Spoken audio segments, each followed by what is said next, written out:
evening. My name is Grace Hayek, and on behalf of the Glencoe Public Library, I welcome you to our webinar tonight with cast and crew from our very near neighbor, Writers Theater, which is celebrating its 30th season this year. Tonight, we are pleased to present Bobby Kennedy, the interim artistic director, Alaudin Ullah, the writer and star of the season opener Dishwasher Dreams, and Avirodh Sharma, the composer and musician for the production. Mr. Kennedy will get us started and then introduce Mr. Ullah and Mr. Sharma as they join the program. Again, thank you for being here tonight. Now I'd like to welcome Bobby Kennedy, the interim artistic director for Writers Theater. Before serving in this capacity, Mr. Kennedy was the director of new work and dramaturgy for the theater. He's been the dramaturge on 33 main stage productions at Writers Theater and has led the theater's new work program since 2014. He co-founded the Spontaneous Theater Project in Boston and has worked with Huntington Theater Company and New Repertory Theater. He's an alumnus of Boston University. Mr. Kennedy, we're so pleased to have you and our other guests from Writers Theater here tonight. I'll let you take it from here. Thanks, Grace. It's great to be back doing kind of this kickoff event with Glencoe Public Library. We were just chatting a bit about how we've done this for years in person as a great kind of partnership event, and got away from that over the past year or so, unfortunately, and still having to do it digitally, but it is glad nonetheless to be collaborating a bit again. So it's so happy to be here and be able to talk about a lineup of live programming. So I mean, just to summarize, I think where we've been for the past year or so. So I mean, last week we held our first live performances since March 2020. For those who remember, we had to close during the final week of Stickfly back in March 2020. We were in closing week of that, and we were in production tech rehearsals for our next production, The Last Match, and had to suspend both of them. We thought, temporarily, and that dragged on a bit longer and longer. And in the interest of keeping the theater alive and keep bringing art to our audiences, we pivoted to digital programming, and we filmed our own production of A Christmas Carol and partnered with Manual Cinema to distribute their live version, which they've made nightly in their studio here in Chicago. Manual Cinema is a Chicago-based puppetry theater organization that was supposed to be producing the final show in our 2019-20 season, Memento Mori, which we do have hopes to remount in the coming future. But we were pleased to collaborate with them on their really inventive version of a Christmas Carol that they produced. And I think they're streaming again this year, if you want to check that out. You didn't catch it last year on their website, Manual Cinema. Writers then moved on to re-rehearsing and filming our production of The Last Match. So the one that we had paused on back in March, we had to recast one actor, and we had some strict COVID protocols, but we went into our rehearsal room and rehearsed for several weeks and got the show back up on its feet and adjusted it slightly from turning and performing. There's a lot of direct address from the actors in the piece to the audience. And instead of performing it to a live audience, we re-choreographed it so that they turned and talked into the camera. And we had 8 different camera angles that we used for filming that, and edited it together into a final product that I was very, very impressed with. And hopefully some of you got to check out that production. And then lastly, we took a step into the movie making world by producing a film of a piece called Rideshare with our producing partners, Black Lives, Black Words International Project. It was kind of a one-person play that had started as a Zoom play, which is, I'm getting a little bit of deja vu right now about that, where it was an actor performing an original play into his camera button there. And it was one of the most thrilling Zoom things I saw in the 18 months that we had to watch these things. It was just riveting with the way the story was written to directly be conveyed to an audience, and the performance that actor Kamal Bolden gave was incredible. And we talked to them about, well, what if we made this a fully filmed version? And we rented a film studio in Los Angeles and put a team together. And again, kind of, this was all pre-vaccine, so pretty strict protocols, and we're able to put a film together, and now it's been nominated for a couple awards and making its way into some film festivals, and it's really exciting new territory for us. It is, however, thrilling to be back to doing what we do best, live theater. So the 2021-22 season is full of a variety of different productions, different entertainments. We've got a comedy monologue piece, a world premiere play inspired by a theatrical classic, a riveting kinetic new drama about some teenage fencers, and an original blues review celebrating that most American style of music. So really a wide variety of work this year at the theater: musicals, comedies, drama, stories from around the country and the world. And something I think that all of them really reckon with, and that's something that we'll be talking about with the guests today from Dishwasher Dreams, is they're all really investigating not just the idea of the American dream, but how that applies across different demographics, right? So, I mean, Death of a Salesman was very much about the American dream for that sort of working class, middle America man. And what we have this year is kind of 4 plays that look at what does that American dream to a not working middle class American man? What does it mean for a Bangladeshi Muslim immigrant family? What does it mean for the wives of those middle America men, or the wives or mistresses of those middle America men? What does it mean for teenagers growing up today? And what does it mean for Black blues musicians who were so pivotal in kind of shaping popular music in American culture, but sometimes haven't really been fully given the exposure and credit that they are entitled to? So I'm quite happy with it. Hopefully those sound all interesting to you. We'll talk a little more in depth about them through the evening here.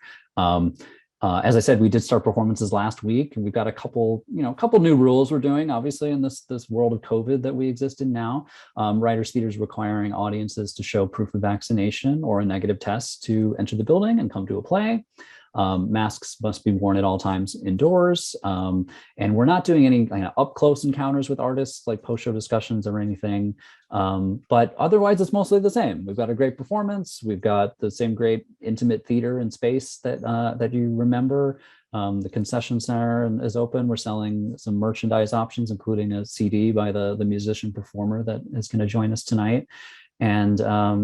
And we've got a great lineup of kind of supplemental events too to go around with the show that we'll talk a little about as well.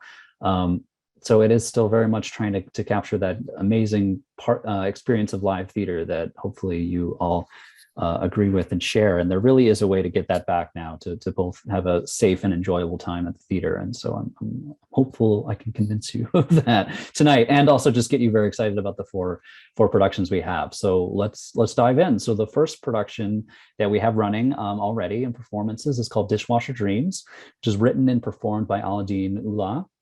Alaudin was a trailblazing stand-up comedian for over 20 years and the first South Asian and Muslim comic to perform on many TV networks. He has turned to playwriting in recent years and wrote this play, Dishwasher Dreams, as part of the emerging writers group at the Public Theater. And he's had his plays workshopped and developed and produced at a couple other theaters, both in New York and in Chicago. And this production that Writers Theater is producing is co-produced with Hartford Stage in Connecticut, and will move to that theater for another run after the Writers Theater one closes. So for some reason you're closer to Hartford, you can catch it out there in a couple months. Alaudin is joined on stage for each performance by musician and composer Avirodh Sharma, who wrote all the music for the piece and performs the tabla, which is a pair of hand drums from the Indian subcontinent, which we'll get a little preview of tonight as well. And to give a quick overview of the play before I invite Alaudin and Avi to join me, is the play tells an autobiographical story of Alaudin getting an audition for a major Hollywood film at the same time his mother needs an operation back in New York. And so he's forced to choose between his career dreams and being there for his family. And in the course of kind of contemplating that decision, he revisits his family's history of coming to the United States and the dreams they had for their future in this country. We started performances last week, and we're going to run through January 16th. Our interim education manager, Kristen, who helped organize tonight's event and all the great events that we're producing during the run, it will be kind of the URL fairy for tonight, and she'll be dropping in links to places where you can find a little more information. So the first one in there is the link to the Dishwasher Dreams page at Writers Theater's website. So I'd like to welcome Alaudin and Avirodh to join me for a conversation about their exciting play. Thank you. Hello. Thanks for having us.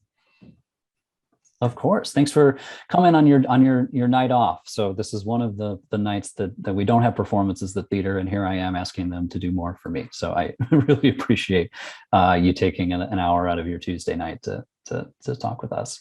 Do you want to introduce yourselves real quick, just who's who and what role you have on the performance? Yeah, I'm Alaudin Ullah, the writer and performer. And I'm Avirodh Sharma, composer and tabla player for Dishwasher Dreams.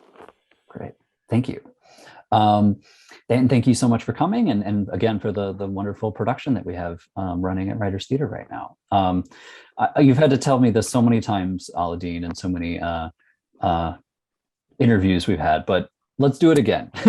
Can you tell me about the experience you had that made you want to turn to playwriting from stand-up comedy?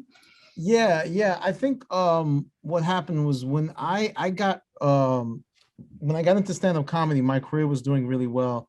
And then sort of like that next level is you enter the world of film and TV. And when I was in Los Angeles, everything I was auditioning for it seemed to be very stereotypical roles, cab drivers and 7-Eleven characters. And they were very one-dimensional and very stereotypical. So I felt there was this minstrel show that was happening for, South Asians and Muslims. And I just didn't want to really contribute to that. And so where the play begins is where I was in my career at the time as to whether or not I should continue auditioning for these roles. And so I felt that there was sort of a real crossroads in my career as to whether or not I wanted to continue perpetuating this stereotype, or do I find a way to challenge these stereotypes? And that really was the incentive to write this play, is I felt I was at a crossroads, not only in my career, but also in my life, kind of examining and looking at my at my family, my culture, and thinking that I'm so Americanized, being a huge Knick fan, a Yankee fan, listening to hip hop. I felt I was embracing American culture, whereas my parents were saying, no, you're from a Bangladeshi culture. I was kind of dealing with all of these issues, and I just felt I wanted to write about this. And a lot of my South Asian contemporaries were saying, well, there's nothing we can do because there's no parts available. So like the dopey comedian that I am, I says, well, I'll write these parts, because they literally were no parts for South Asians that they can really sort of stick their feet into and really develop and really show their talent. And a lot of these South Asian actors that I love just weren't given the opportunity. For example, one of the actors who's here from Chicago, Ajay Naidu, I think is one of the best American actors, but he just, I felt, wasn't given the roles. And there's so many like him that were classically trained and just tremendously talented Indian South Asian actors that weren't given the opportunity. So I said, I'm going to write characters. I'm going to develop work that's going to be like that. And subsequently, I was offered to go to Columbia University. David Henry Wong, who runs the MFA program, said, come on over to Columbia University. So I've been studying with David. I've been studying with Lynn Nottage. I've been studying with Matt Williams, who's the great TV writer from Cosby. He created Home Improvement. So I've been sort of spending the last few years just writing. And for a comedian, it's really restless because I want to perform. And then when COVID happened, I really was writing a lot. So I feel like, the writer in me was sort of emerging and trying to really challenge these stereotypes that existed in our industry. Yeah, that's great. I'm going to tangent for a second, just because I know you have some strong feelings about comedy on Zoom that you were sharing with me the other night. Yeah. What's your opinion? Well, it's really weird because, in comedy, George Carlin always said that comedy is the one art form where you really need a live audience to develop, because you can't write just at home and be a comedian. You have to have that response from the audience.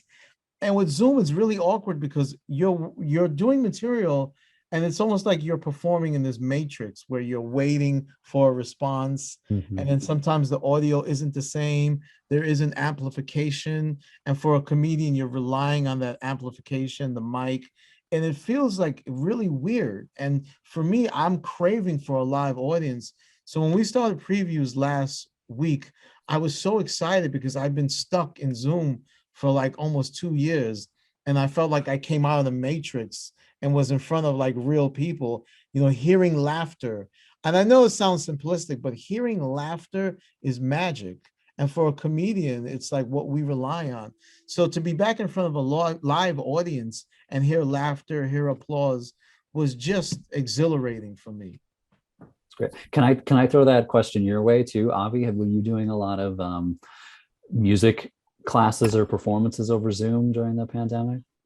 Yeah, I mean, great question, and I agree with Alaudin. I mean, I've been part of several music festivals online, and we really are dependent on the reaction and also the vibes you get from the audience. So, in a way, like imagine I'm performing, I have to kind of visualize what they might respond to, and kind of go based on that. But yeah, that was a challenge. I mean, playing online and then based on text messages or feedback comments, we were like, okay, yeah, this is working or it's not working. But again, it's an adjustment we've all had to make to see whether it works or not, right? So I think now moving forward, especially with concerts, we have some sort of a hybrid platform where we're doing live and online.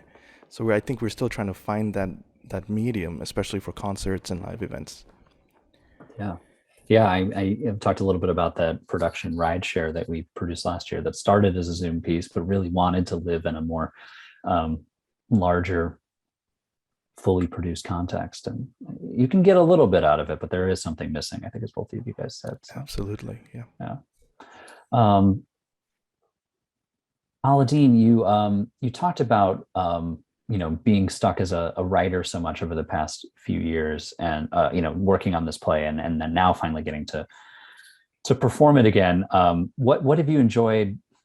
This is interesting. It's like stand-up comedy is something you do solo by yourself, but this is sort of a different animal, isn't it too? Like the way that you have to both storytell key emotional moments and plot. Yeah. It's funny because like, I feel I'm trained as a comedy writer. Everything is set up, punch, get to the punchline. But playwriting is a whole completely different structure, different format. You have to have like inciting incident, all of that basic storytelling that takes time. And what I wanted to do is, and I'm not begrudging other solo performers. There's a lot of solo performers, especially in New York, where they do characters, but there really isn't a story. So when I look at, the ones that I really like, of course, Ruben Santiago Hudson's Lackawanna Blues, John Leguizamo, there's really like an arc, there's a story. And so what I was more interested in is creating a play. So I felt like I wanted to do something that felt like a play. And writing a play is really difficult because you've got to create these characters. So when you come to see Dishwasher Dreams, you're essentially seeing an entire cast that's played by me with the beginning, middle, and end. And there is this conflict, which is whether or not I should take this part that is very stereotypical. And so we go on this journey where I show you the connection to my father and my father wanting to have a restaurant. So, there is a dramatic structure in playwriting that you do have to follow. And that structure works. But getting it to be complete is a challenge, which is why I brought in Che Yu, a phenomenal director, who's also a good dramaturg. And some of the questions that Che poses are really challenging. And so I tend to always go for the laugh, whereas Che is saying, how do we stay true to the story? And that's always the challenge, is that the story really is the story is the key. And if you remain truthful, that story will carry through and the audience can really feel the story and it evolving. So I was more interested in telling the story, whereas in comedy, it's all about the joke, getting people to laugh. But one of the things that I loved about live theater is you go on this roller coaster ride with the performers. I mean, when you watch August Wilson or when you watch Shakespeare, you're going on a ride with the main character. When someone says, I don't come here to hail Caesar, I come here to bury Caesar, that's loaded. So I felt like I was entering a world of dramatic structure, dramatic writing that was about the story, and the characters had to remain true to that story. So for me, it was a challenge approaching this not as like a comedy show or just a solo show with characters, but a strong story that anchors it from beginning to end, and where the audience is engaged in the story that hasn't been, I feel, that hasn't been told in American theater. And if I may add, Of course. the different characters that Alaudin is alluding to, my job as a composer, I mean, I'm right there with that journey. The voices of his dad and, his mom, his brother, literally with the guidance of Che, he's really kind of helped me to carve these characters out, through rhythm. And, tabla is a very versatile instrument in terms of percussion, but I'm really like diving in deeper with the melodic aspect of it. And, I think, from the previews and the reactions so far, a lot of folks are saying, Alaudin and I, we were like just two people on stage, but it seems there's so much more happening.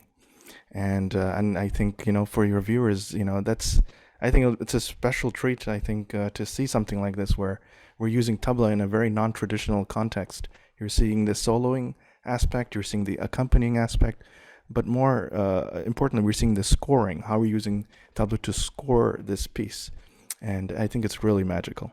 Yeah, I'd love to ask you a little more about that, Avi. If you could tell us how you came to join the project, and then I'd also just love for you to give us an introduction to your instrument, the tabla. Well, I mean, Alaudin, please jump in as well. I mean, I've known Alaudin since 2004, 2005, and I was. I have to say, the way that I met Avi was like really trippy. I don't know if you remember the old 1960s videos where like Jefferson Airplane or Santana are like playing, and there's all those weird gels behind them, like really like sort of like the hippie culture. Mhm. I walk into a Hindu temple because I was doing a charity benefit for a summer camp for children of this temple to go away. We were raising money, and Avi is like on stage playing his tablas, but it's connected to a computer that's controlling all of these images. And it was like walking into like a Jimi Hendrix 60s concert, and I'm thinking, what is this? But he was so great on the tablas, but it had all these like images. It was like sort of like Jefferson Airplane meets a tabla player, and I'd never seen something like that before. And I think Avi was only like 18. That was years ago when that's how we first met. Yeah, and just to add to that, I mean, when I looked at the script and we're going through it, I mean, I was getting very emotional because I mean, I'm a naturalized citizen. I became a citizen here in the United States at age 18, around that time, and it's a story of every immigrant. It really resonated with me, and I said, wherever this project goes, I'm going with it. Because it's a story of our people from the West Indies, where my origin is, and Alaudin's Bengali background. It's amazing. We're from different worlds, yet we share such similar, I would say, conclusions or even the experiences that we share. And so, reading the script and how much it's evolved, right, Alaudin, in the last 10, 12 plus years. Maybe you could talk a little bit about that, how we've evolved the script. Yeah, I mean, when I was at Columbia University, I took all these music classes, how to write a musical, writing, and this by no means is a musical. It's I think it's a solo play with music. But one of the things that I gravitated towards were how Stephen Sondheim used to say that lyrics come out of a feeling with the music, that you can't have one without the other. Like the lyrics have to come out of the feel of the scene, and it has to be inspired by what's going on in the scene. So this is why it was so instrumental to bring Che Yu into the project. I had these ideas because I saw Ruben Santiago's play Lackawanna Blues, and I thought it was amazing how he had a blues musician matching his monologues. It was amazing. They were in sync. And I had this, lofty dream of my monologues really matching a tabla. And it's really different because tabla, the instrument that Abi plays, is a percussion instrument. It's not really a melodic. It's not a piano. It's not a guitar. So it was a real challenge. And I think because Che understood what we were trying to do, he was able to sort of organize these scenes in a way that it felt like the tabla wasn't intruding in the monologues, so that the scene felt organic with the tablas. So if I talked about going to Hollywood, the tablas would bring Hollywood. If I talked about Right. going to Bangladesh when I'm 6 years old, the tablas would take you back to Bangladesh. Yep. So that was a process. So that took time to develop, and it wasn't easy. But I think that's what I think makes this project so different. That we're adding music as a layer to storytelling, and this instrument is really difficult to score. So it took some time to develop the music into the play. Yeah, Avi, can you maybe tell us a bit about the tabla and how you came to play it and what you love about it? Sure, sure. I mean, so tabla, a little quick history lesson. I mean, it's been around at least 800 years now, and over the past 800 years, it's become more refined, and it has a repertoire very complex mathematically. There are some great masters in the last 200 years or so that have really evolved the instrument. And I would say in the last 30, 40 years or so, some of these masters in recent times, they've been able to showcase tabla in film scoring, and and even nowadays, in pop and hip hop music mainstream. In some of Selena Gomez's music, you'll hear tabla being used. It's very attractive, and so it's really become a global instrument now. It's recognized everywhere. In terms of how I started, so my family, we own a music school in Queens in New York City called the East Indian Music Academy, and as a little kid, I'm all constantly hearing music, and through my dad's students, one of them just took my fingers and just placed it on the instrument, and little by little, just being in the environment, I kind of connected with tabla, and there's a great master. His name is Zakir Hussain, who's one of the greatest masters of today. I've heard some of the recordings in it where he showcased tabla again in the context of film, and I was like, wow, this is really different. And when I went to see one of his live concerts, I was really inspired, and I said, wow, if you can make people feel like this, I think I can do the same thing, creating my own package. And so the school itself played a huge foundation. It gave me a great foundation for what I'm doing today, to be able to develop the art.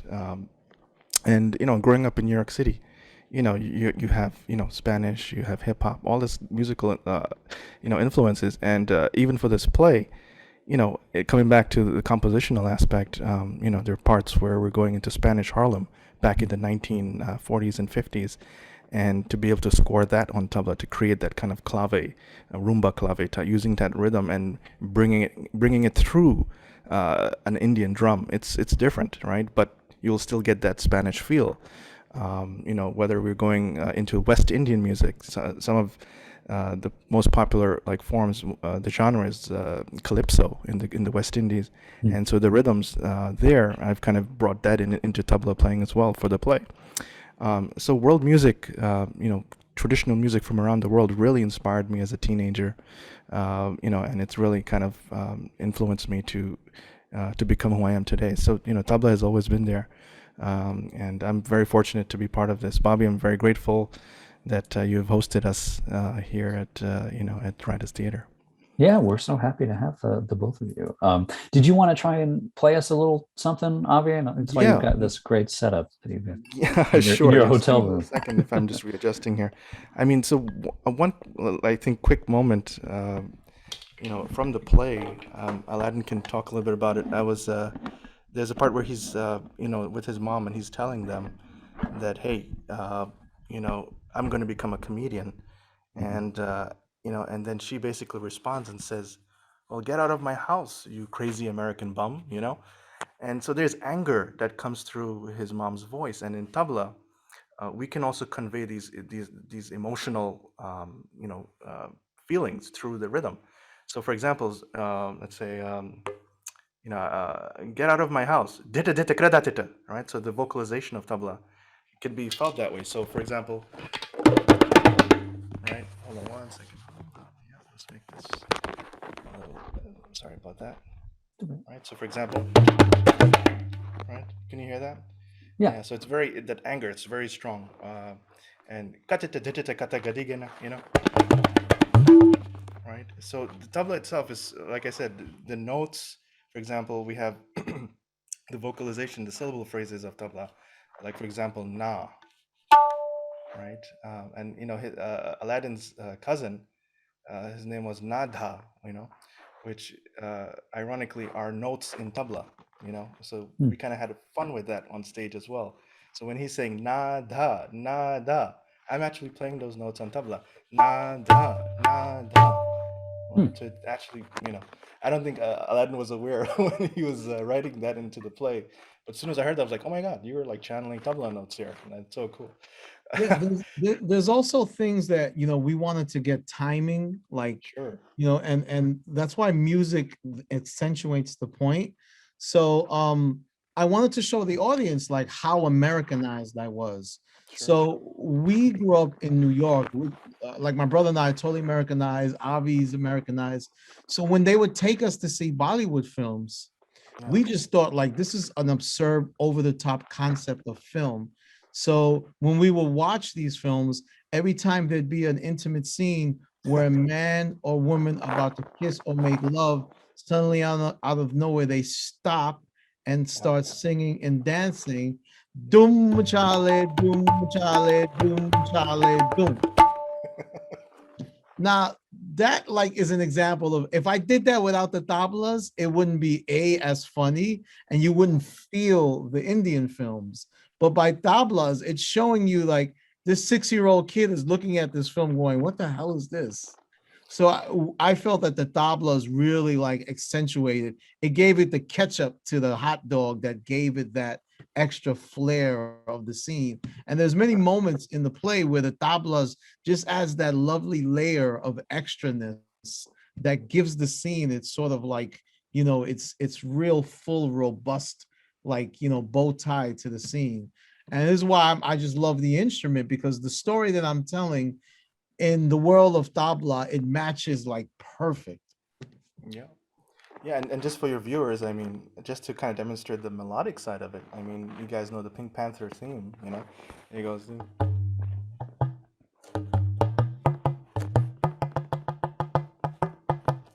right? So we can create these patterns, and which we kind of have fun with, you know, when we're playing in shows and concerts. Every now, so there's a segment there that Aladdin was, you know, talking about where, you know, where he kind of references Jaws, you know, and Star Wars and these things. And so I've kind of, you know, been able to play those themes in the play. So, you know, when you guys come out to see it, you'll hear a bit more of that. Yeah, there's a couple cool Easter egg type things you've done on the instrument at key moments. Another one with the national anthem that are really fun. So when you see the production, there's some great moments to discover. Well, thank you, Avi, for showing us a little bit of thank you. your instrument. So you both have had you know, a weekend of performances now. What has been some of the most, I don't know, like surprising or gratifying moments of getting to actually do the performance for live audiences? Well, reactions, I think, you know, from the previews, I mean, people are posting on Facebook and they're like, man, this is one of the best live performances they've ever seen, and they're going to come back, bring their friends. And so we were definitely striking a nerve. You know, Aladdin, what do you think? I think, to be honest, once again, I want to sound simplistic. It is just incredible to hear laughter, but also people really being moved. You know, it's funny. I had a friend who came to see me, and we went to go get pizza afterwards. And you know, this is a good friend of mine. So I was really hungry because I don't eat the day of the performance. So when the show's over, I'm ready to just gorge myself.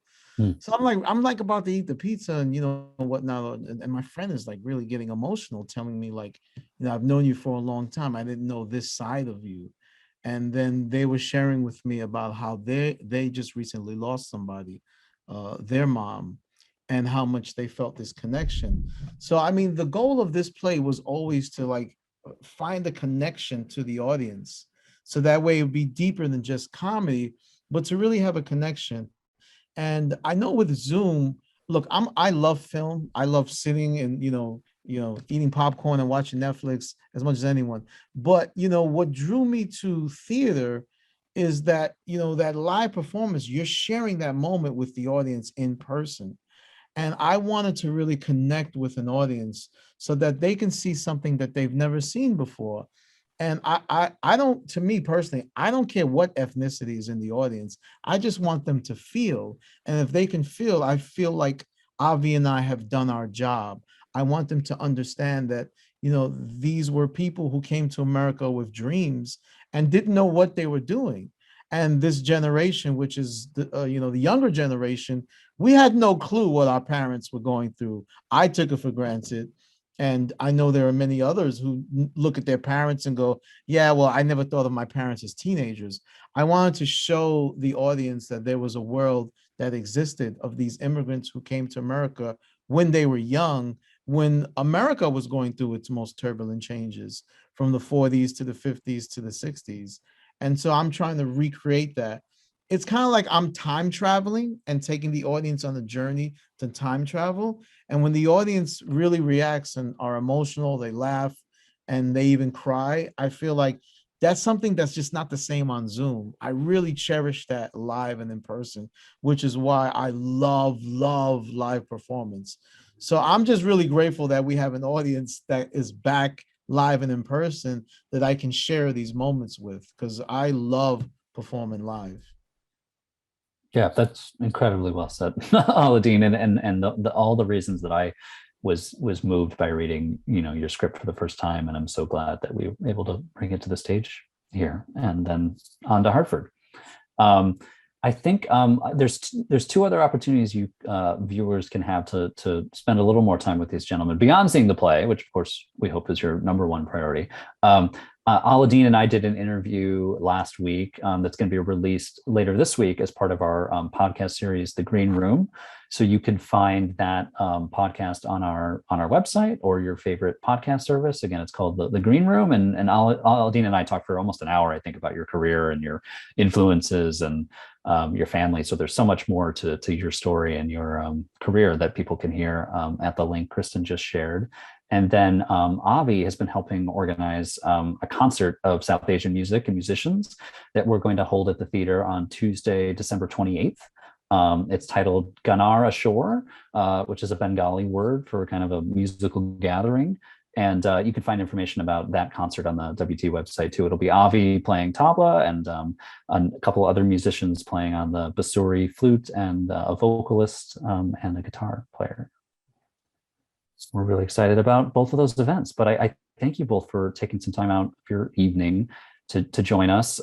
If you want to hop off camera, I'll do a little bit more information about the other plays we have this season, and I think we'll all come back and do a little Q&A, maybe another 5-10 minutes. Sounds great. Thank you both. So that's hopefully a lot of interesting things about Dishwasher Dreams to get you excited about what we have running right now, which goes through January 16th, as I said. And then we move on with the season. The next production we'll have is a play called Wife of a Salesman by Eleanor Burgess, and the performances for that begin March 3rd.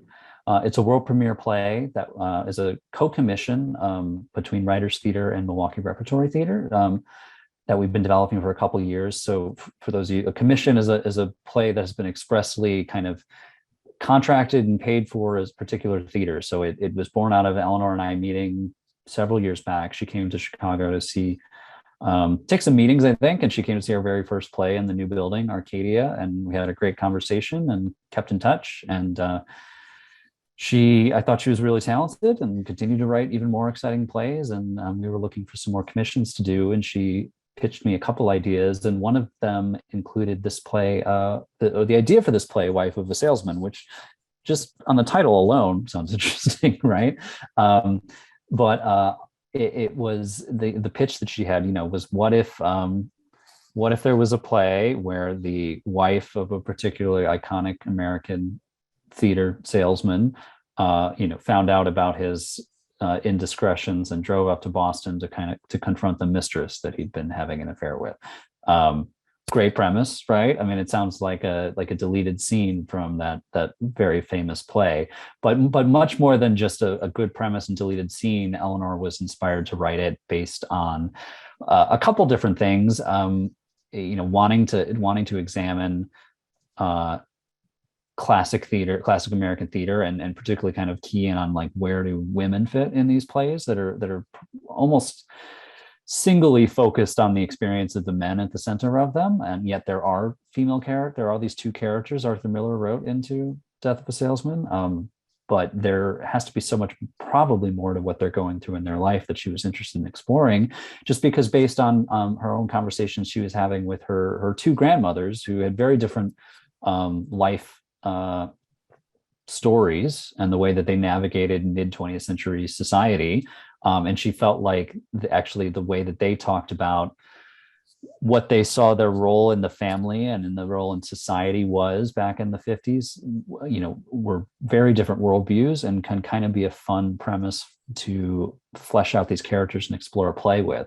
For those of you who maybe didn't connect this initially, Eleanor Burgess is the playwright who also wrote the play The Niceties, which was one of the last productions we staged before the pandemic hiatus. And so any of you who know that play, know she has just an absolute gift for writing a play that pits two opposing sides against one another, and isn't really staking out a claim, feeling very strongly from the playwright's point of view that one perspective is right and one perspective is wrong.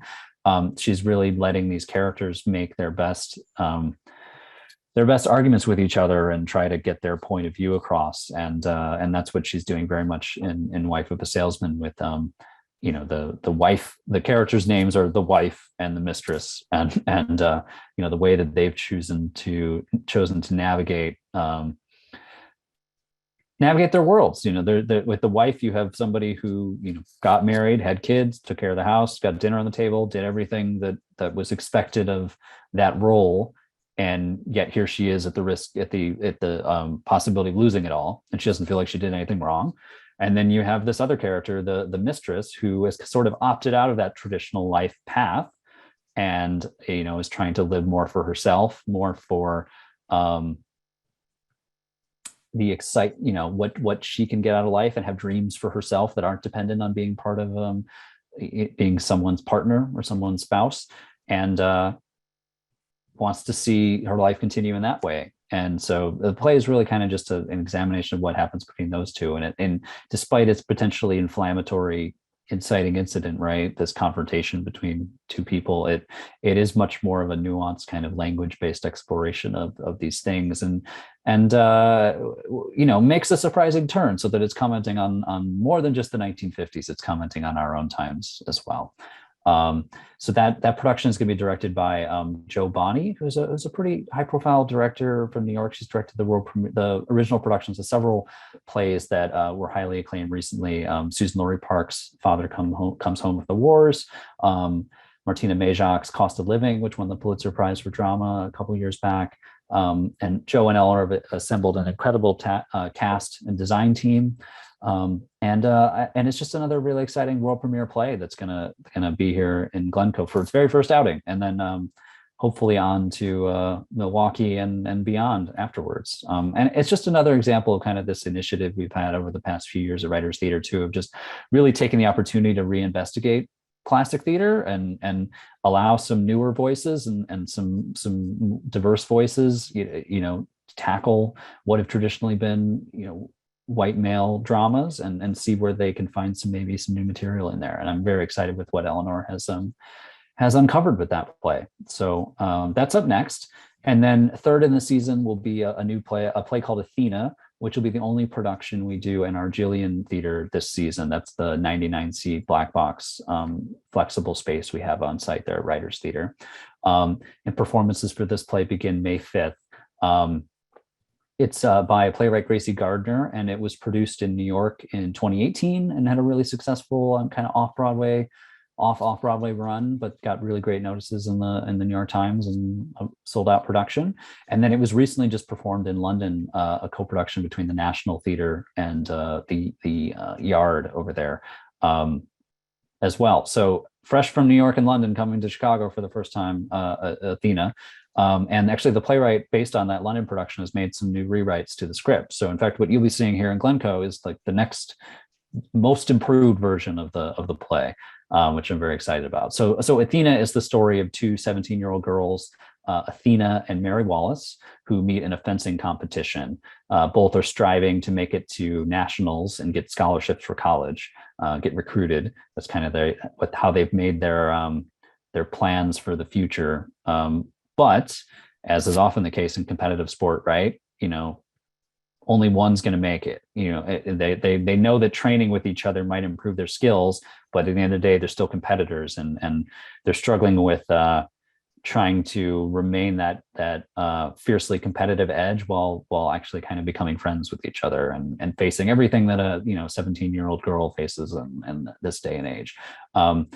So the director of that will be Jessica Fish, who's working at Writers Theater for the first time, and she'll be collaborating with Stephanie Paul on the choreography. Stephanie did the choreography for The Last Match. So all that tennis movement and choreography that any of you saw in that film performance, Steph will be doing an equally intense staging of fencing for this production in the Jillian, with actual weaponry and costumes and everything. And we're looking in the fencing classes right now. We have a fencing coach collaborator. So that's going to be a pretty intense theatrical event of seeing two young people fence. Foil is the weaponry we're using for this fencing, because fencing can actually be three different instruments. There's épée, there's foil, and there's saber. And this play is about two foil competitors.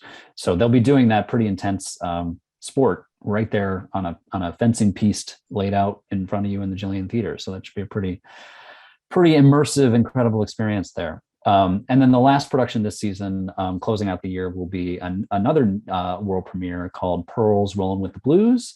It's an original blues review, and performances for that begin June 23rd.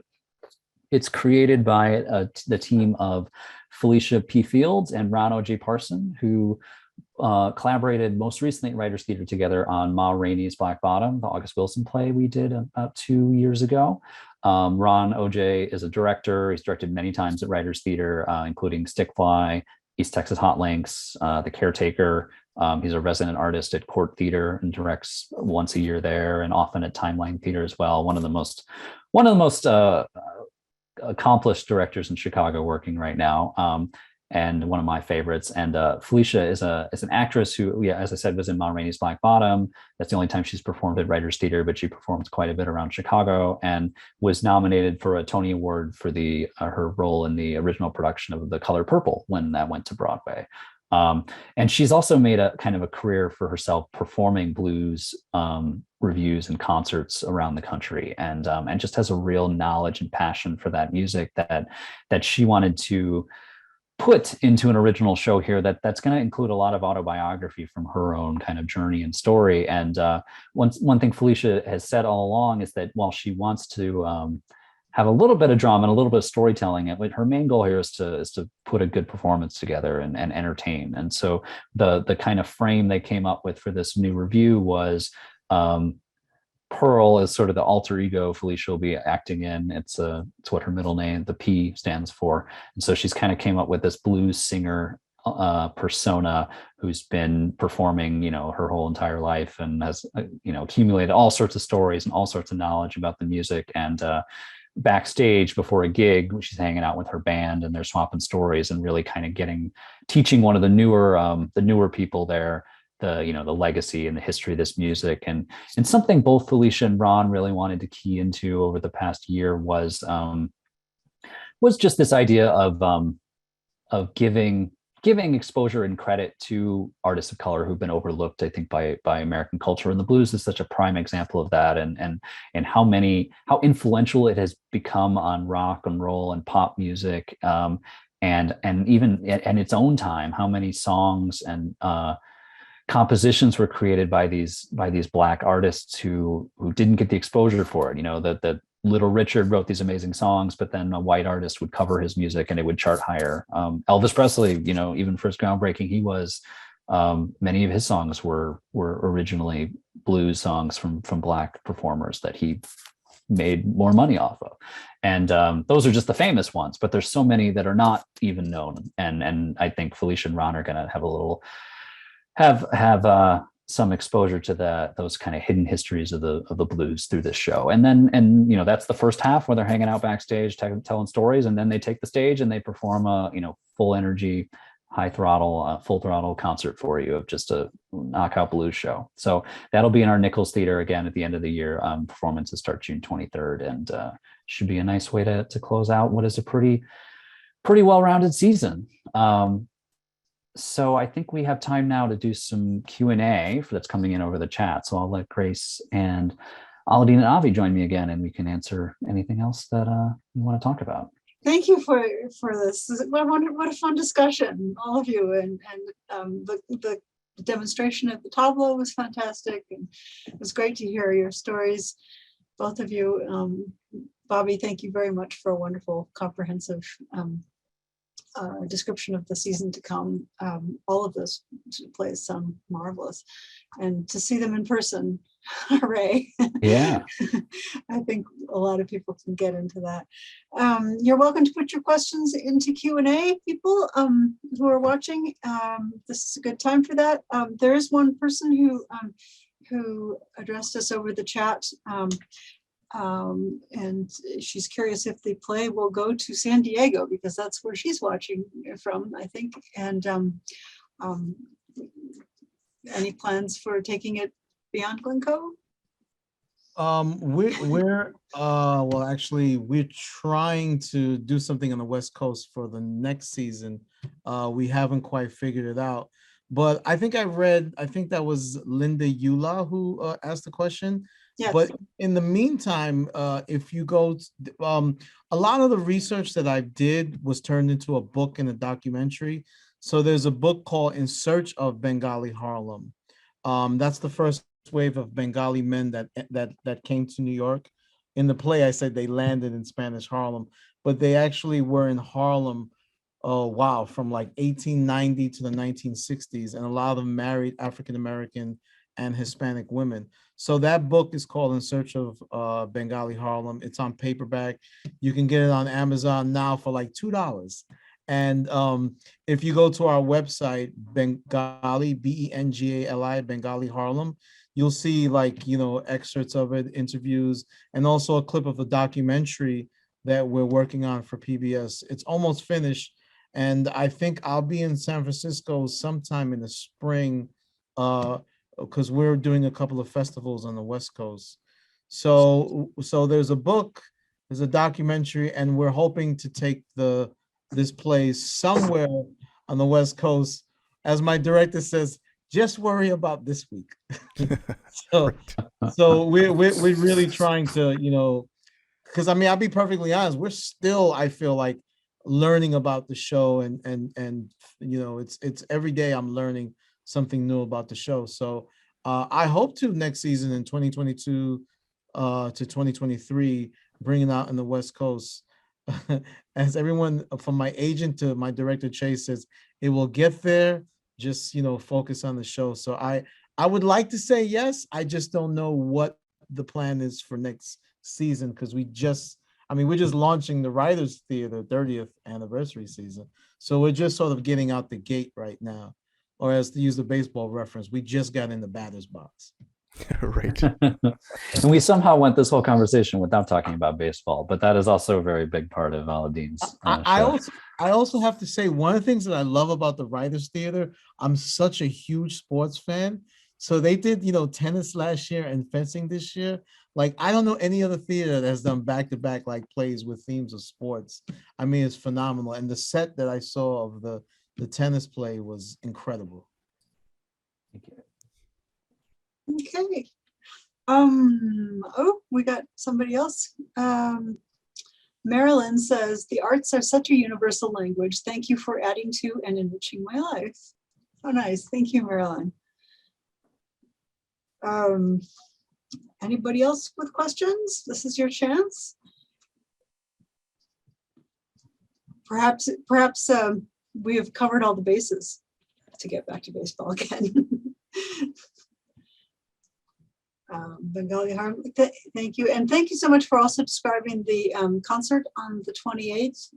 You will probably see me there, and I hope a lot of other people. Yeah, is there anything else about that concert, Avi, that you want to share? I kind of did a quick summary, but I didn't know if there's anything you wanted to add. I mean, I think this is a great opportunity for the Glencoe community to really experience world music in its purest form. I mean, the bansuri player, the Indian flute, as we call it, Lion Lifer. He's a brilliant performer, and he has so much knowledge.